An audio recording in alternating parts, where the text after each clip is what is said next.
জীবনের গতি যত বাড়ছে আর ততই আমাদের খাওয়া-দাওয়া অনিয়মিত হয়ে পড়ছে। এর ফলে আমাদের লাইফস্টাইলে কিন্তু অনেক একটা নেতিবাচক প্রভাব পড়া শুরু করে দিয়েছে।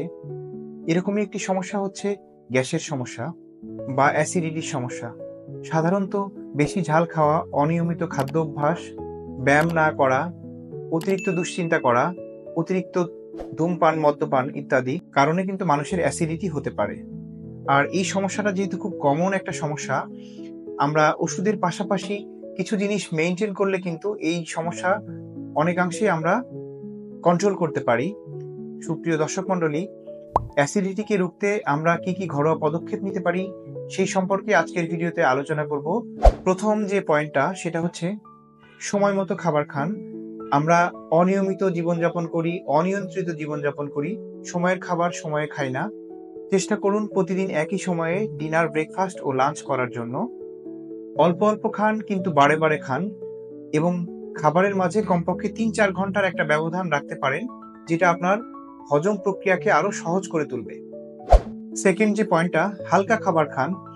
রেড মিট বা গরু খাসির মাংস যতটা সম্ভব এড়িয়ে চলুন, কারণ এতে রয়েছে প্রচুর পরিমাণ কোলেস্টেরল, যেটা তো আপনার শরীরের রক্তে চর্বি বাড়িয়ে দেবে, সাথে সাথে আপনার হজম প্রক্রিয়ায় কিন্তু বিশাল একটা ব্যাঘাত ঘটাবে।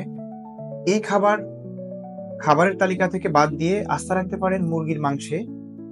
মশলা কম দিয়ে পাতলা ঝোলে মুরগির মাংস খেতে পারেন, যেটা আপনার প্রোটিনের চাহিদা পূরণ করে দিবে। সাথে মশলার ঝোলের পরিবর্তে আপনি কিন্তু সবজি দেওয়া স্যুপটা রাখতে পারেন, যেটা অত্যন্ত স্বাস্থ্যকর। আর যারা প্রতিদিন মুরগির মাংস রাখতে পারবেন না, তারা প্রোটিনের যোগান দিতে আস্থা রাখতে পারেন ডিমের উপর। একটা ডিম আপনার অনেক প্রোটিনই পূরণ করে দিবে শরীরের। এই ক্ষেত্রে ভাজা ডিম এবং পোচ ডিম এড়িয়ে সিদ্ধ ডিম খাওয়ার চেষ্টা করুন, যেটা আপনার শরীরকে নির্ভেজাল একটা প্রোটিন সাপ্লাই করবে। চা কফির বদলে গ্রিন টির দিকে অভ্যস্ত হন। চা কফির বদলে আপনি পান করতে পারেন গ্রিন টি, যেটা আপনার মেটাবলিজমের সুবিধা করে আপনার ওজন নিয়ন্ত্রণে রাখবে, সাথে সাথে হজমেও কিন্তু আপনার ভূমিকা রাখবে। দুধ চা অবশ্যই এড়িয়ে চলবেন, আর ডায়েটে মাঝে মাঝে রাখতে পারেন ডাবের পানি।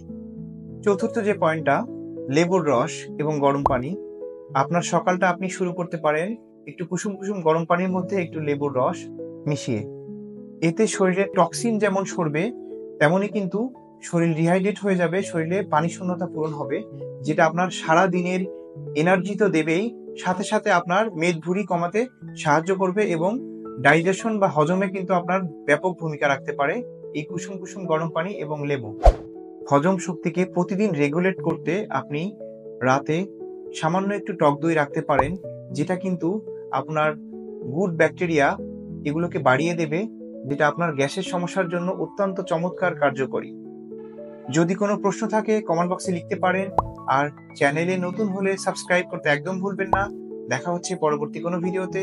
সেই পর্যন্ত ভালো থাকবেন, সুস্থ থাকবেন। আসসালামু আলাইকুম।